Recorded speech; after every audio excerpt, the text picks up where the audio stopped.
2026-এ আর্নিংয়ের মাধ্যম হিসেবে তুমি কি ফেসবুক প্ল্যাটফর্মটিকে বেছে নিতে যাচ্ছ? যদি সেটাই চেয়ে থাকো তাহলে এই ভিডিওটি তোমার জন্য। আসসালামু আলাইকুম, হ্যালো এভরিওয়ান। টেকশনের নতুন ভিডিওতে সবাইকে স্বাগতম। আজ আলোচনা করব একটি ফেসবুক পেজ থেকে কিভাবে আর্নিং করা পসিবল। একটি পেজ থেকে আর্নিং করা কিন্তু খুব সহজ নয়, এর জন্য বিভিন্ন ধাপ রয়েছে, সেটি অবশ্যই অনুসরণ করতে হবে।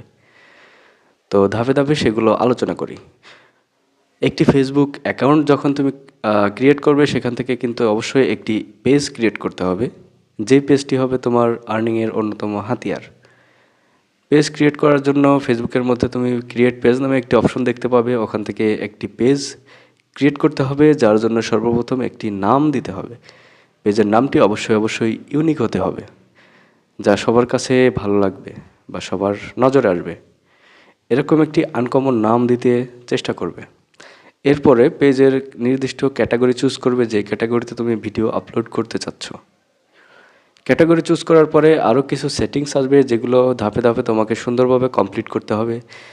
একটি ফেসবুক পেজের সেটিংস কিন্তু সেই পেজের ইউনিক কতটুকু হবে সেটার উপর নির্ভর করে। এরপরে তোমাকে অবশ্যই পেজের কভার ফটো দিতে হবে। কভার ফটো যেন সুন্দর হয় সেদিকে অবশ্যই খেয়াল রাখতে হবে।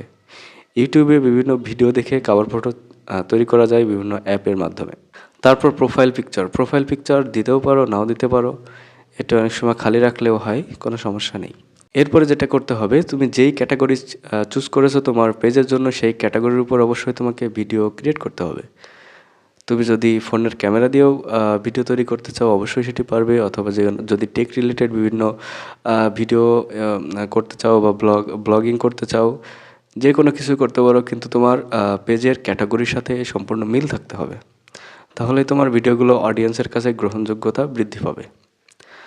তো নির্দিষ্ট ক্যাটাগরিতে অবশ্যই কন্টিনিউ ভিডিও আপলোড করতে হবে। কন্টিনিউ ভিডিও আপলোড না করলে কিন্তু পেজের রিচ কমে যায়।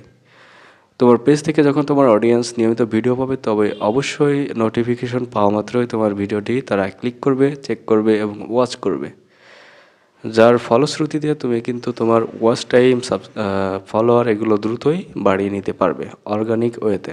এরপরে রয়েছে তোমার ভিডিও কোয়ালিটি। অবশ্যই তুমি যে ভিডিওগুলো করবে সেগুলোর কোয়ালিটি অবশ্যই ভালো হতে হবে। কিছু এডিটিংয়ের মাধ্যমে তোমার ভিডিওগুলো আরও ফুটিয়ে তুলতে পারো, যেগুলো অডিয়েন্সের আই ক্যাচি হবে। এরপরে তুমি একটি নির্দিষ্ট সময় চুজ করবে, দিনে একটি বা দুটি ভিডিও আপলোড করো বা শর্টস আপলোড করো, যাই করো না কেন তোমার পেজে, অবশ্যই একটি নির্দিষ্ট সময়ে সেটি করতে চেষ্টা করবে।